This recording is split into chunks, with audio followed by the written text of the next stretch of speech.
I'm a little like, it's weird. I'm very extroverted, but I'm also introverted. Like I like my alone time. I like, being at home. I'm a homebody. But my Mhm. dad, this dude, no matter where we are, he'll just go up to anybody and be like, "Hey, da da da, my son makes music. You should check it out." I'm like, this lady does not care. Please stop talking to her.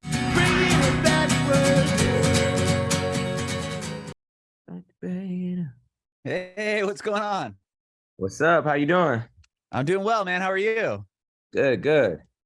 I appreciate you doing this. Thank you so much. Oh yeah, for sure. Thanks for having me. Of course. My name's Adam, and this podcast is about you, your journey in music, and I want to talk about the new albums. That's cool. Hell yeah, let's do it. Awesome, awesome. I love the new sound that you're doing, man. Like the pop punk, like ish, tunes. Yeah, yeah. Hell yeah.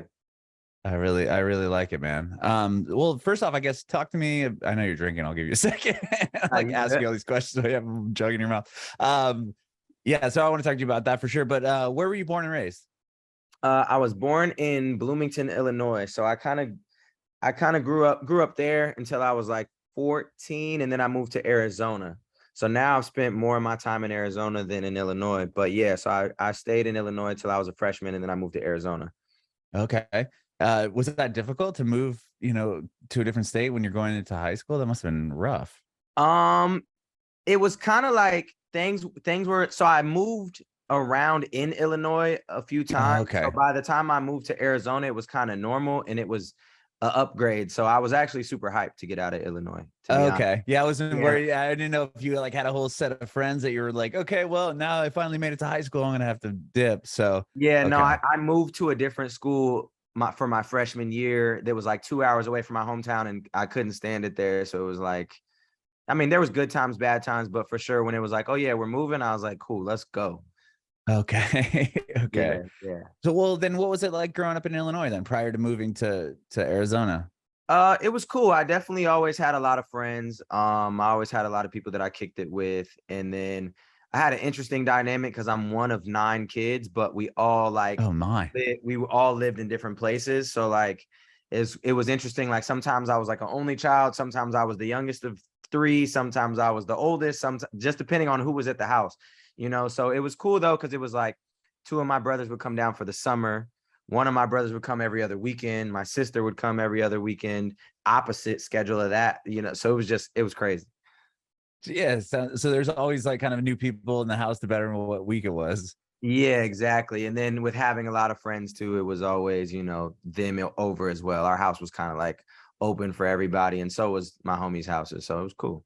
Very, very cool. And how did you get into music? Everybody in my family does music some sort of way, pretty much. Oh, okay. Yeah, so my dad is a drummer first and foremost, and then he's a DJ as well. He's been DJing since he was 15. He's been drumming since he was like 10, and he's 63 now. So yeah, Oh, wow. yeah, he does that. He plays bass, he sings a little bit. So it kind of just got handed down, and all of us picked up different things. So one of my oldest brother is like a concert buyer still in Illinois. And then my other brother plays drums and guitar. My other brother raps. My other brother plays drums. So we all just do something. Have you ever like collaborated with each other? Yeah, we've collabed a few times. All of our life paths are mad different. So, but yeah, I've taken, like, my dad DJ'd for me on one tour. My brothers Oh, opened up for me on wow. tours. Yeah. So my sister tour managed for a tour. So we've all done a few things together for sure. That's cool to have your dad DJ for your tour. Yeah, yeah, it That's was cool. cool. That must have been, he must have been so hyped on that. That's so He he rad. he was, and then yeah, he got down on the drums a couple shows too. So it was fire. Wow. Okay. Where'd you start off? Did you start off on drums because of your dad? No, so it was kind of like almost some Jackson 5 type stuff where I was like the vocalist. So I always Oh, sang and rapped from the beginning. I actually never picked up an instrument. I just sang, rapped, and played every sport. So that was kind of like, okay. that was my thing. It was sports and then doing that Okay. When did you start singing and rapping? probably like at 5. Really? Yeah, it was basically at 5, and then I was already doing talent shows and stuff by 6. Wow. What was the Recording first music. talent show you did? Do you remember? Like, did you just Um, do yeah, a I Jackson 5 song or? well, my first, what would it have been? My first talent show was in first grade at our elementary school talent show, and I rapped. And I ended up winning that. And That's then amazing. I did a talent show. The only vacation I ever took as a kid, I went to Jamaica in second grade, and I did a talent show there, and I won that. So yeah, I started doing stuff then, and then by second grade, I was already recording my own music and yeah, Really? selling mini discs and CDs at school and stuff like that. From second grade? Hmm. That's wild, man.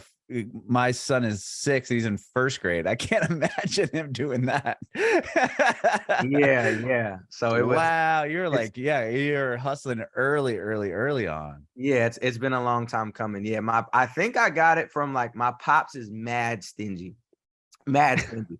So he just was like anything ever, like if we ever wanted something, it was like, okay, cool. Well, you gotta do this, and this to get it. So like I was always, helping him do something in exchange for like, okay, cool. Like you want this thing, then you got to do this. So I was washing cars, I was mowing lawns, I was helping him DJ, helping him load up his car, whatever the case may be, helping him build a deck. And then it was like, if I did that, then I could go get this Pokemon card or I could go get this, Oh, whatever. So I think from the early age, it was kind of instilled in me that nothing in life is free. And if you want something, you got to work for it. So yeah, I used to walk the lunch lines at school and be like, boom, I got this new album. If you're not getting the free lunch, then get this, and I'll give you these snacks instead too with it, So it was kind of like that's what I did. oh man. Wow. So how do you record a record at that age? Like, did you have some like a 4-track or something to do at home? Yeah, my dad had the whole setup in his basement, so I would go over there like every other weekend, and I would just record it. I'd record like a whole album in 2 days at my dad's house, and then I would go to school and sell it for the next 2 weeks, and then I would make another one and just keep doing it. Wow. Do you have any of those recordings still? I have I've been looking for him, and I thought he still had some. I think the earliest tapes I have are from like fifth or sixth grade, so I have some of them. Yeah, But still, wow, like that's cool. yeah, yeah, But to be writing, so you're writing your own songs. I mean, yeah. that second grade, Yeah, they weren't very good, but yeah, they're there. but still, man, Yeah, that's crazy. That's so crazy. yeah. I used to lie to kids because I would do remixes and stuff like that, and then we would like leave Michael Jackson on the song and then like open up a verse and rap on it or whatever. So I would go to school and be like, "Yep, this week I got a song with Michael Jackson. It's crazy." Da, da, da, da. And then I'd play it. People like, "It is Michael Jackson." I'm like, "Told you." Yeah, yeah, Oh man, that's so cool. That's so funny. yeah, yeah. So Wow. Okay. that was the So time. obviously, I mean, winning these contests that early on too must have been pretty validating for you, and knowing that, like, hell, I'm actually good at this. Yeah, I mean, it was always that. It was just like no matter what, we're gonna make it. Like somehow, some way, we're gonna make it. And yeah, that was validation, and it was just proof that put in the work and you're good. So yeah, Mhm. we would do that. We would do talent shows. We did festivals and stuff, and then we would just walk the festival and sell CDs. So Wow. And you were doing that from that age on, like on forward. You've always been working, or at least writing music from that day yeah, forward. yeah. Okay. And so were you, I mean, you said you did sports and other things. Were you always pursuing like an artist career, and not career, but I mean, like that's what you wanted to do alongside other extracurricular type activities? Yeah, that was it for me. Like that, Okay. there's never been anything else. It's always just been sports and music from 5 years old. There was never like a plan B. There was never this isn't gonna work. It was just I knew I was gonna make it somehow, some way doing it, and that was it. You couldn't tell me anything otherwise. So yeah. Wow. So aside from, recording yourself and then trying to sell the CDs, like what was an kind of another step that you took, or in that way, were you performing at all? Like aside from the talent shows, like locally or I like, didn't start doing like real shows until right after high school. Um, okay. yeah, I've somebody at the time put me on Sean Healy, who's like a promoter. And so he would send out these email blasts like open up for this artist, open up for this artist. And it would be like, a ticket thing where you'd have to sell tickets. And then, Uh-huh. you sold so many tickets, you got the time slot, whatever. So right after high school, I just went crazy with that. Just like every single show that came to town in Arizona, I was opening no matter who it was. And I was selling mad tickets, blowing people out the water with the ticket sales. And so then, yeah, it was just like I think it was 2010 when I started doing that. And then yeah, I just would be on every single show. And then I'd do a show and then I'd do my own show, or I'd do a few shows and then I'd do my own show, because you'd gain fans from each show. And then at Mhm. that show, I would announce my next one, my headline, and so I would just do Oh. this little like 200 cap venue for my own shows. So that was kind of my thing, was open, open, open, headline, open, open, open, headline. What was the first big artist that you were able to open for when Sean you're Kingston. really? Sean Kingston was like the first one where I think I sold like 75 tickets for a Sean Kingston show and did that show. And at the time I was in like a rap group. It was the only time that we did a show together because they stole mad money at that show. Because we all had like our tickets and one of the group members didn't show up and he just kept the money and like dipped off. Yeah, so it Oh was like, I man. was like, all right, cool, I'm doing it by myself. So then from that point, I think literally in probably like a 3 or 4 month span, it was like the Sean Kingston show, a Yellow Wolf show, a MGK show, a Hobson show, a Tech Nine show, all within like maybe 3-4 months, a Mac Miller show. Damn. Yeah, or maybe like all that happened definitely within a year. So it was like just back to back to back. Every month I was opening up for somebody. And then I probably headlined, 3 shows, 4 shows. Whoa. So well, I'm just curious to back up for 1 second here. So when you moved to Arizona from Illinois, was like going into a new sound, or you're in a new state, you're at a new high school, and did you come in as like, hey, like I've got all, like I'm the music guy too? Or like did you let people know that you rapped or wrote music? Yeah, I think it's just like it's inevitable. It's just such a Okay. big part of me, and especially because that's how I guess made a living too. So it was like Mhm.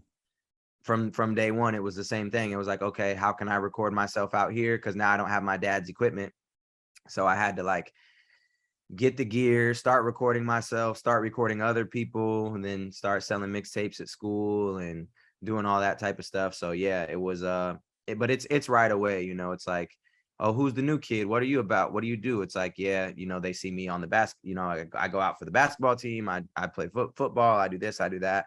So it was just like naturally people want to get to know you when you're the new kid at school. And it was always easy for me because I did so many things, so it's like Mhm. naturally you're gonna be cool with all the basketball kids and then everybody that they're cool with. And so Sure. that's kind of my thing. Then I was in choir too my first year. So then I was cool with like all the music kids. And then so yeah.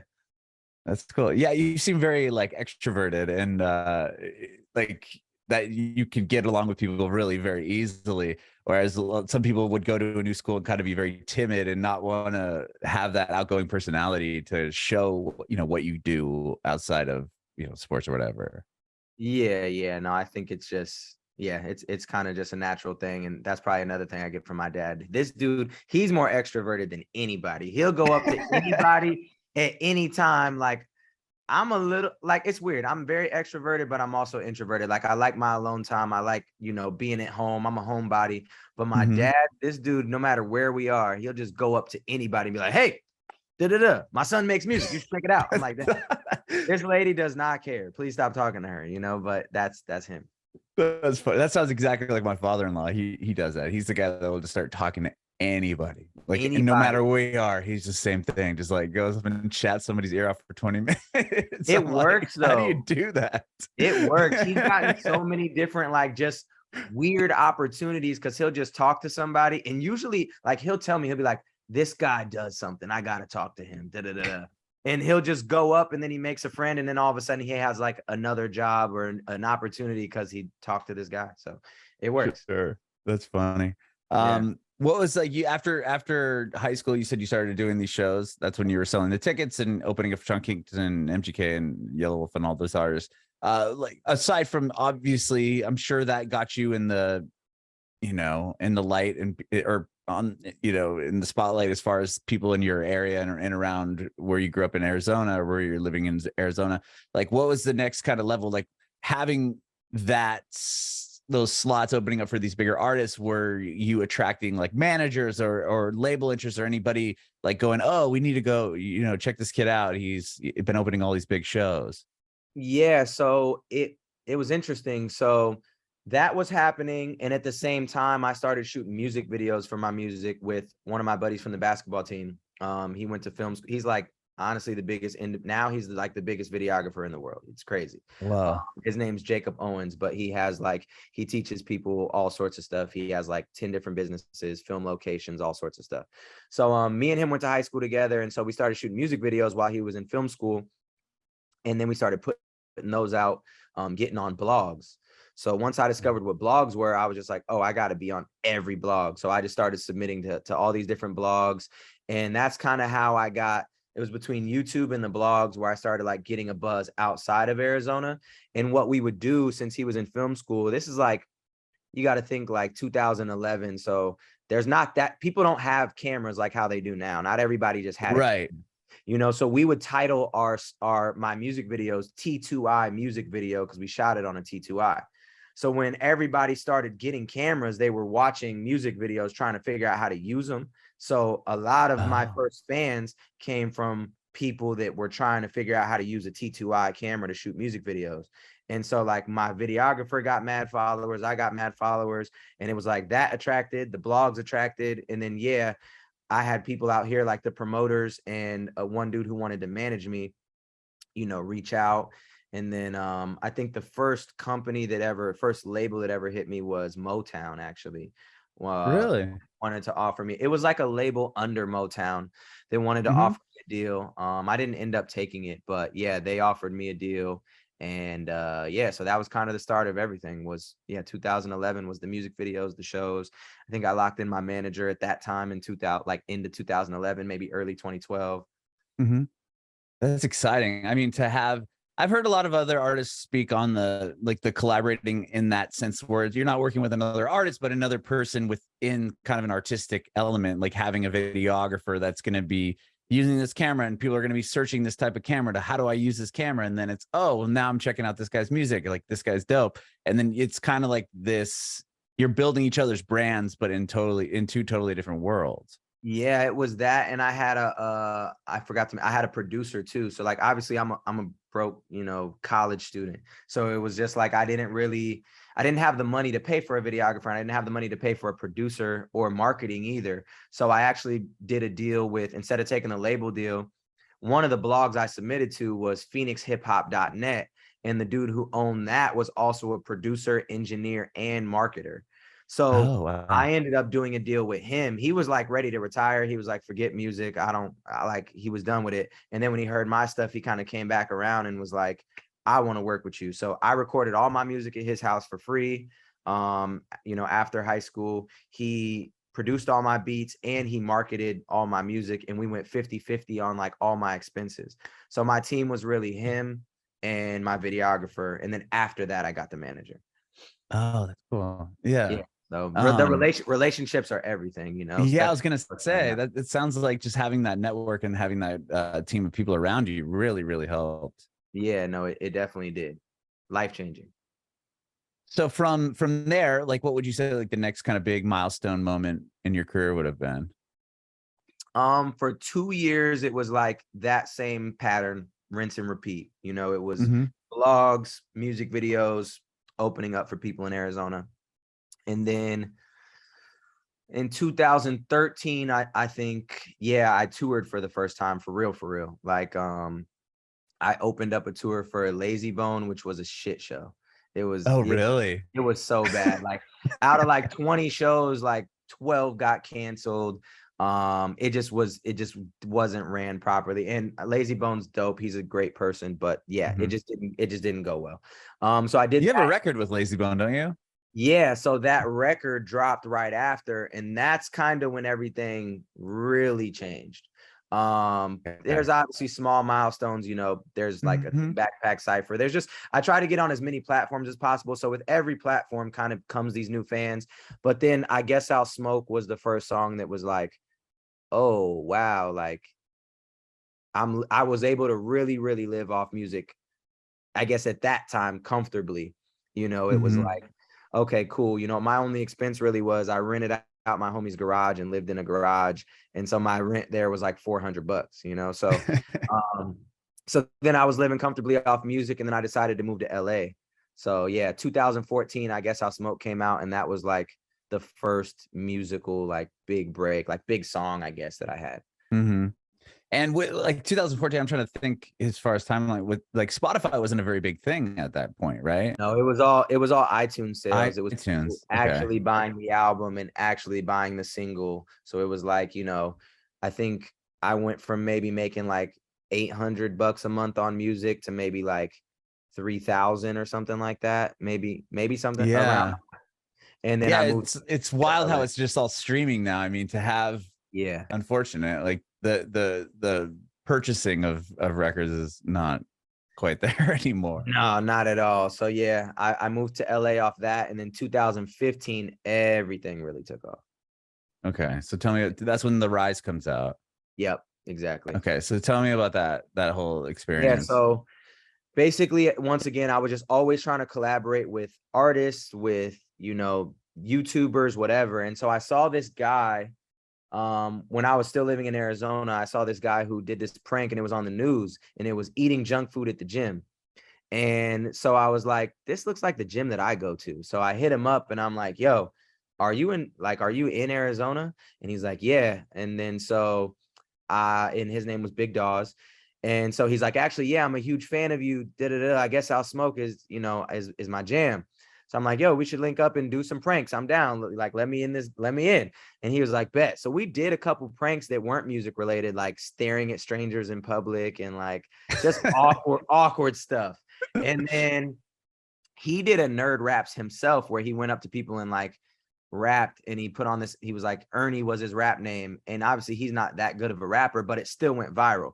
So as soon as he Okay. did that, I'm like, bro, let's do one that's, I don't remember if he came up with the idea or if I did, but together we are like, let's do one that's me rapping and see what it does. So then I had just made that song The Greatest. And then so we went to Compton and we did nerd raps in the hood. It literally, we shot it in 15 minutes and it was just life changing. Crazy. Like it was everywhere. Everybody and their mama posted it. Shaq, Kevin Hart, The Rock, The Game, Lil Wayne, like every single celebrity you could think of posted it. Every world star hip hop, every blog, everything. And so it went from like, talk about a change. So I went from basically making maybe that $2,000 a month, $3,000 a month, maybe, to making the first week that was out, I made $60,000. Oh my God. So yeah, it was a game changer and like, yeah, changed my life. So shout out to Big Dawes for giving me that look and giving me that opportunity. That's so huge. And Yeah. then now you just have all these people on you. Like, were you worried? Not worried, but like once you have this viral moment and all these eyes are on you, are you concerned about following it up or not at all? I was actually on tour when I dropped it. So I mean, I already kind of had the plan in place. I knew it was going to do something. I didn't know how big it was going to be, but I knew it was going to be pretty big. So I had already planned to be on tour, drop it, and then drop my album as soon as I got off. So yeah, I'm on tour and it's just like the shows. That was the third show of the tour that I dropped it. And so every show just got bigger, bigger, bigger, bigger. And then as soon as I got off tour, I dropped another nerd rap at college. And that was my song Too Easy. That one went crazy. And I dropped that the day the album dropped so that everybody would be on the album, you know? So then the album is #2 on iTunes. And back then that means you're selling like, I think we sold 7,000 copies or something first day or first Crazy. week. First week. So yeah, it was just like, you know, everybody's going crazy buying the album, the music video is going crazy. And then that kind of that was it. And then, so then I just kept touring and kept dropping singles and kept collabing with YouTubers And just kept building your yeah, brand and what you were doing from there. That's so cool. How, like thinking back, like it's interesting because you said like you knew that you always wanted to do this and like there was no like plan B. Like if you told yourself, would you even be shocked if you told yourself when you're like your younger self, like, hey, this is gonna happen to you? Would you just be like, oh, okay, like, you know, yeah, okay, you knew it was gonna happen at some point, or like, no, or would you be like shocked?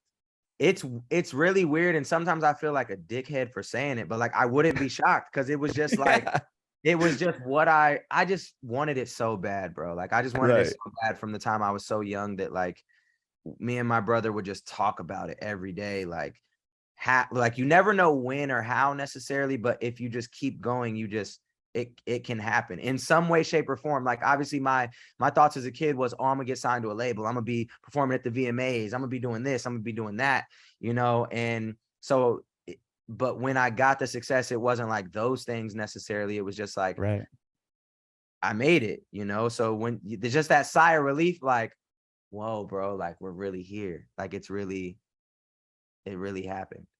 Yeah, what a moment, man. Do you do you call your dad at this point and be like when that video is going crazy and like sales are happening, you're like, hey, you know, because he must have been so hyped, especially to be on you know, open on tours for you, or but I don't know if that came later, but just to Yeah, have that came somebody later. him being so involved in music and such a support for your Yeah, career to have that happen. it was big for the whole family. But like also, I don't know, it's kind of weird because like I was in Arizona by myself. None of my family came with me besides my mom and one of my Mhm. brothers. So everybody else is still back in Illinois. So like there was a bit of disconnect, I guess you could say, but also like, yeah, being proud and being hype and all that. But it wasn't like they were in Arizona with me. So they kind of missed like the 5 years of the real shit, like Got it. of the real build.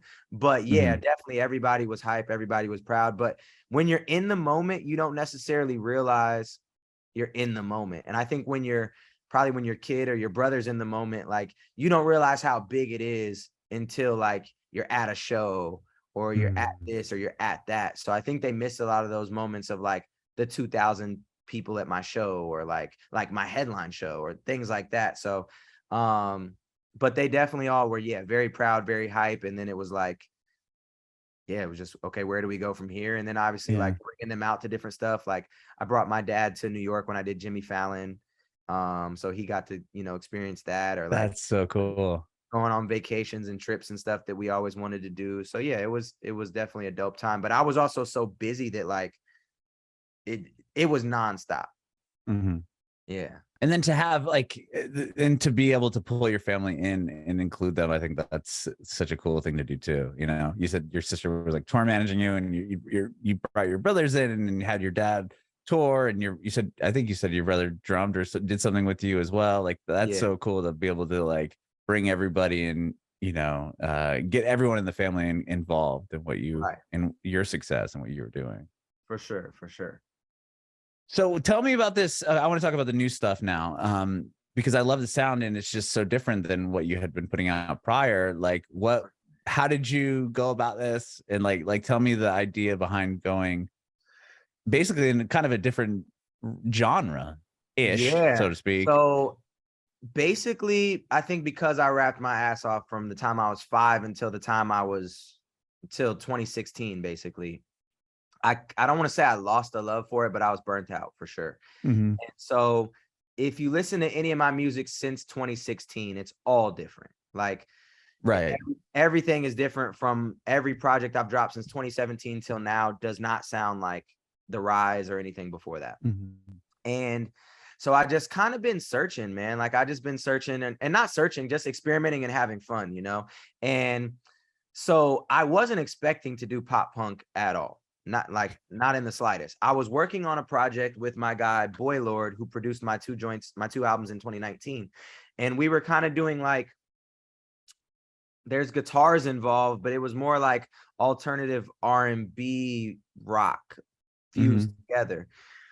And so we had made some songs together and I was working on that project. And then I heard of this dude named Figure It Out through one of my homies. And he was like, yeah, I'm actually in town, come through for a session. And I was just planning on like getting a guitar lick from him and potentially flipping that into what I was doing with Boy Lord. And the first song that we made that day was Dead to Me, which is the song I just released with Loveless. Oh yeah, yeah. So Right. I didn't, I like I love said, Loveless, by the way, too. I think that's such a cool collab that you have. yeah, he's super fire. So I just go in the studio, I start working with him, he starts playing some stuff. I'm like, this is like it just came out of me. So I there was no plan to do it. It just happened and I loved it. And so like that week, I think we made like 5, 6, 7 songs, like just went crazy. And then the next week we did the same thing. So like I pretty much made the whole album in like 2 weeks. And Really? And all in that same vein, because you have the 3 songs like Gucci, Dead to Me and Highs and Lows. Highs and Lows are all have that same sound, right? Yeah, so yeah, all that happened within like a 2-week span. Plus, like I think there's 14 tracks on the album, and probably 11 of them were made in those 2 weeks, and plus some that won't make the cut. So yeah, it was just I didn't plan on doing it. I got in the studio, we made Dead to Me, we made Gucci, we made those, and I'm like, yo, this feels amazing. And then like lyrically, like the next couple songs that come out are a lot deeper, and it just brought things out of me that I hadn't spoke about, or I haven't, talked about in my music for sometimes like forever. I've never spoke about some of the things that I speak about on this album, and it just happened so easily. It just felt great. So yeah, there was no like master plan. There was nothing. It was just, I got in the studio with this group called This Modern and figure it out. And we just started making music.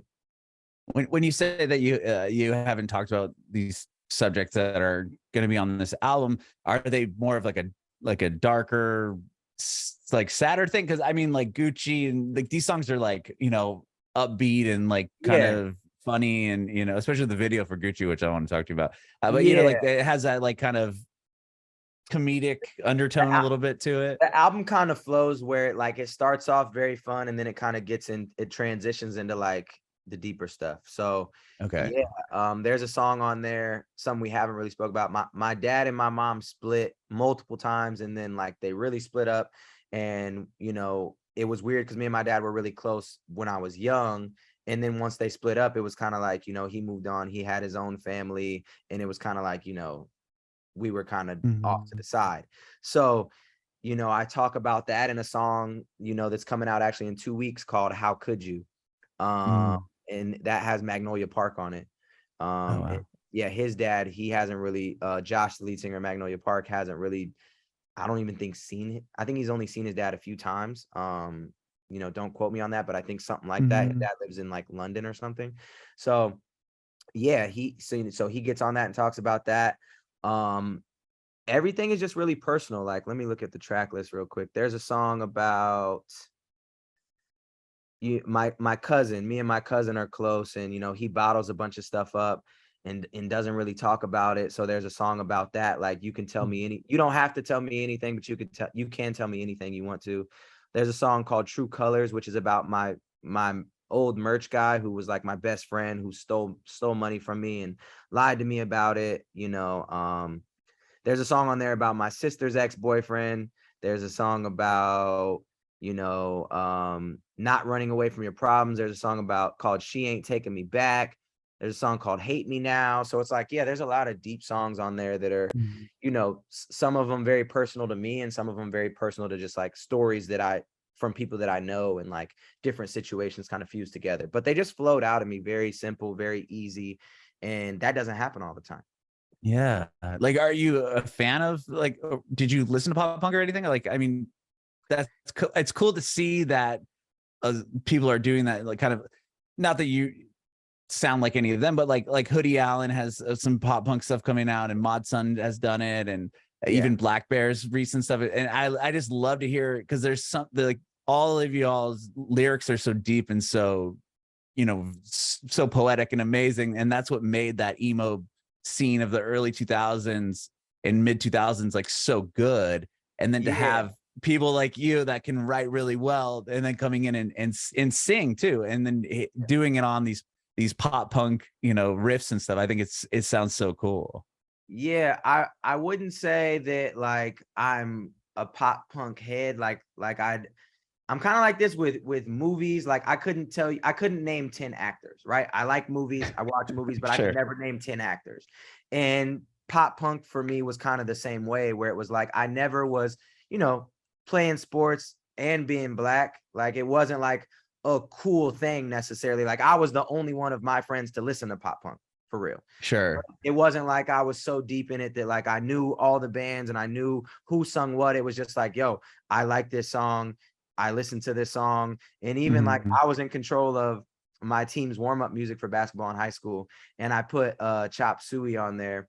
And I just remember everybody being like, what the hell is this? And I'm like, this is hard. It goes from like balling to wake up, like, like, So it was just I was always kind of the kid that dabbled in everything and liked everything, but I wouldn't say like I'm a junkie. Like if I go to emo night, it's not like I know every single song, but like Sure. I've always enjoyed the music. And I think it's the energy and the feeling of music for me. No matter what genre it is, music is just energy and feeling, whether it's lo-fi, country, rap, rock, whatever. If a song has great energy and feeling and subject matter, I'm sold. I love that. I love that. And with the, well, you put out Too Many Days. Is that going to be on the record? Is that a different piece of this? No, that's Is a that piece. okay? Sorry, go ahead. Yeah, that's actually a feature that I'm on with this dude Gremlin, who I manage. And so yeah, I told him that I'd get on there and be a primary artist, even though I was rolling out the album. I was like, I'll hop on this one and do that. So yeah, it was fun. Okay, because that's a cool song. I just when I was listening to it, I'm like, oh, this. And that was going to be my question, if it was kind of a collab on that song, so it's nothing to do with the album. Yeah, correct. Okay, but it's cool. I mean, to be able to jump back and forth between the pop punk style that you're doing now, and then back to your roots as far as more of a hip hop song. For sure. Yeah, I kind of want to lean into that. Like after I drop the pop punk album, I kind of want to lean into that even more next year, and just like strategically blend things and show people you can kind of do anything and express that music is a feeling. And it sucks sometimes, like there is a lot of pushback with me doing this. Some people are very upset that I'm making pop punk music, my diehard rap fans. And for me, it's like, broaden your horizon, expand your mind, like listen to other stuff. Like it helps, and it helps growth occurs out of your comfort zone. So like even listening to something different than what you normally listen to, it's going to give you a different perspective on life. It's going to show you something different. And two, the music, it's not that different, like country people are talking about similar things that rap people are talking about. There's just different lingo and a different backdrop painted, like there's love songs in country, there's love songs in rap. It's just the backdrop's a little bit different. So for me next year, I really want to dive into that even more and show that like you can make anything that you want to, and you can support anything that you want to, and be a part of anything you want to. So the goal is like, yo, let's go on a rap tour, and then let's go on a rock tour, and let's, be here and be there. I love it. Was that I only got a few more questions for you. I've already taken up too much of your time, but I appreciate you doing this today. I was just curious, is that something you were concerned about, or did you already kind of know that you're going to get some pushback when you put out those songs? Since I've been like, every album's been completely different for the last 5 years. I mean, I'm used to it now. I expect it. Okay. And they like the diehards stay with you, and then you always gain a few new fans. You lose some fans. Something that I noticed by touring a lot was every show I'd ask, who's been to a Futuristic show before? And no matter how big the audience was, it was always like 70% of people this was their first show. Wow. So my thought process is, if 70% of the fans are going to be new fans at every show, then it really doesn't matter if you're going to lose that crowd anyway. You're going to lose a certain people, because they just naturally grow, change, evolve, do whatever, they like new shit. So every album is like a year's worth of fans and people that relate to it. So the tour, the album, everything is like, there's 500 people at a show, 70% of them are going to be new, regardless if you're making the same type of music you made last year or you're making different music. So do what you want to do at the end of the day, and the people that you want to support will be there. I love that. So with this tour that you have coming up, is going to be, I mean, you're going on tour starting I think tomorrow, right? Or So soon. I was supposed to be going tomorrow, but I actually had to pull out of the 2 Canada dates. Okay. Just for, Canada reasons. So Canada reasons, for sure. Yeah. So I actually start on Sunday, but yeah, I'm going on 2 tours basically fused together. I'm doing half of it with Echo and half of it with Loveless. So the first shows, my set will be like half rap, half rock. And then the other shows, my set will be mostly rock with Loveless. Okay. So that was going to be, yeah. So you are going to do half rap, half rock. And then the Loveless tour will be more of just the rock records. Yeah. But I'm still going to do some rap records on that tour too, just to give the crowd something different. I love it. I love it, man. That's so awesome. And I just want to chat real quick on the Gucci video, because it's hilarious. Tell me about that music video. So the whole thing is interesting. So that song So it's playoff time. Last year is when I made that song, or I guess it would have been this year. No, it's playoff time this year. So I'm going with my homie to the mall before the game, and he's real bougie. He likes like all the designer stuff, expensive stuff, and I'm just not like that. So he's like, "Yo, we got to go to the Gucci store before the game." I'm like, "For what?" And so then we go in there, and he's like, "You got to get these shoes," and I'm like, "There's no way I'm getting these shoes. $900 for these ugly ass shoes? No way." And so that's where the song stems from. I literally made a voice memo in the store, like $900 shoes. Da-da. So there was no beat, there was no nothing. I just the melody just popped into my head. So I go to the studio, I make the song, and I'm like, yo, for the video, I should actually go buy those shoes and just trash them. And so that was the whole concept of the song. Like, if you listen to the song, like I talk about, superficial things, and then like Mhm. it kind of gets deeper for a minute, and then it's back to the fun stuff or whatever. So yeah, the whole video, I was just like, how can we ruin these shoes? And yeah, that was it. That's funny. So you actually went in and bought it because, like, right out the gate, it's like something spills on them, right? Like Oh yeah. right when you get out of the store, it's like like right on the shoe. And then I'm not going to Yeah. give away the ending, but that's really funny how it all kind of wraps up at the end. Yeah, yeah. So that's what it is. And then I'm actually gonna wear them on tour and just have people like I'm gonna just get in the mosh pit every day and just trash them, and then I'll give them away or something at the end of tour. The ones from the video, or are you going to get a new fresh pair? So what's crazy, there's this company out here called Reshoevnator. Okay. And they're like the biggest shoe cleaning company in the world, I want to say. And so after the video, I sent them to Reshoevnator and they look brand new. So they cleaned them all off. Oh, And wow. I actually was gonna auction them off. But I tried it on this app, and so nobody made a bid on this app to get it. We sold like 4 other things, but didn't sell the Gucci shoes, like the grand finale. Didn't sell them. So I'm just gonna take them on tour, and yeah, I'm gonna like go in the mosh pit and be like, yo, I want you guys to trash my shoes, like step on my feet as much as you want to, and then I'll figure out something cool to do with the shoes. That's awesome. Yeah.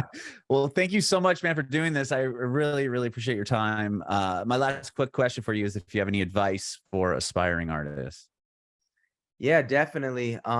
We haven't talked about it, but I have a whole company you see behind me called Indie Amplify. And that is completely based around helping other artists. It's resources, guides, manuals. You can get features, consulting, music reviews, all these different things on the site.